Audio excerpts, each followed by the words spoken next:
Okay. So in 1840, Sister White comments in 1840. Now, brothers and sisters, this is one of the most controverted passages in the Spirit of Prophecy. There's books written about that try to undermine this passage in the Spirit of Prophecy.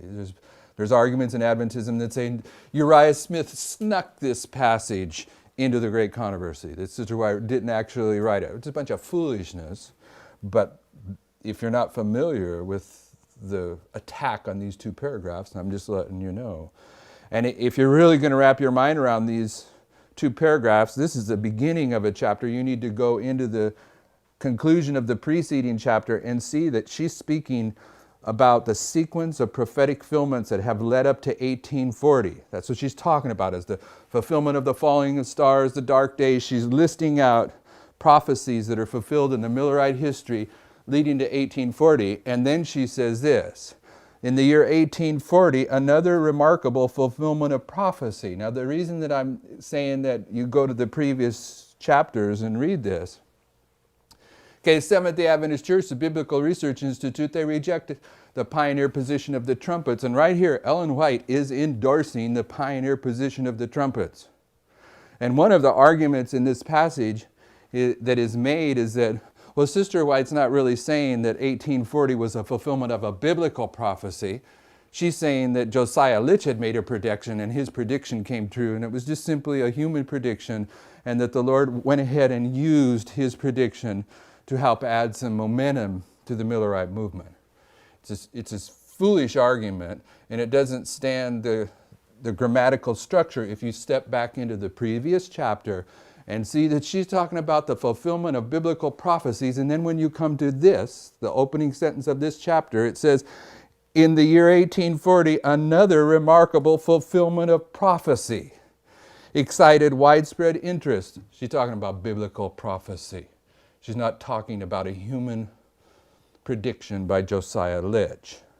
2 years before, Josiah Litch, one of the leading ministers preaching the Second Advent, published an exposition on Revelation 9. And one thing that's sometimes missed about this here, this exposition of Revelation 9 is on this chart. This chart was produced in 1842, a couple years after this. But sometimes it's not noted that Josiah Litch is not the only Millerite that was presenting this at that time. Okay, what Josiah Litch is he's the Millerite that was led by the Lord to put it in writing. Okay, he was going to publish a tract about the collapse of the Ottoman Empire. This is Miller's work as much as Litch's. In the year 1840, another remarkable fulfillment of prophecy excited widespread interest. 2 years before, Josiah Litch, is one of the leading ministers preaching the Second Advent, published an exposition on Revelation 9 predicting the fall of the Ottoman Empire. According to his calculations, this power was to be overthrown on August 11th, 1840.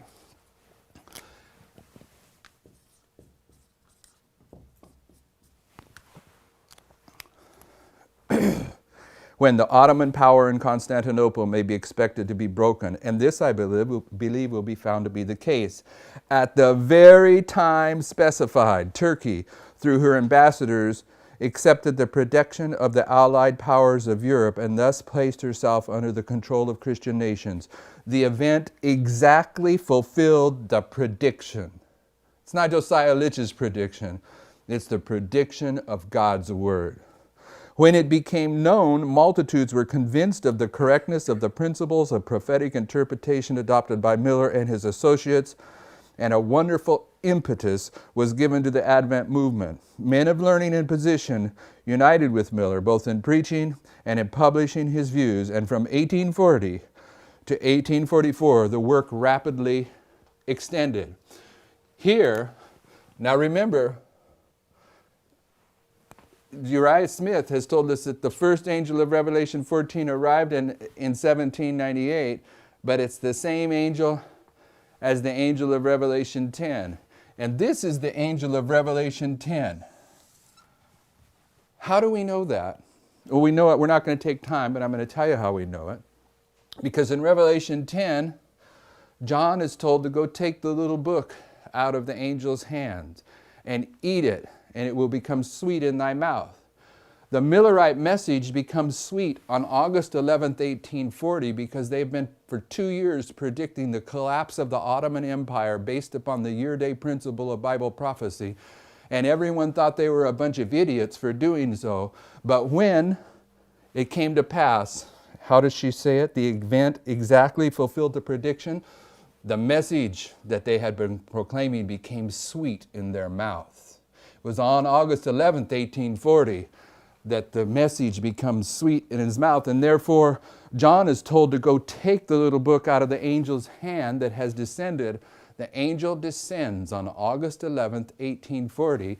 And this angel of Revelation 10 is the same angel as the first angel of Revelation 14. But Revelation 14's angel, he arrives in 1798 at the time of the end.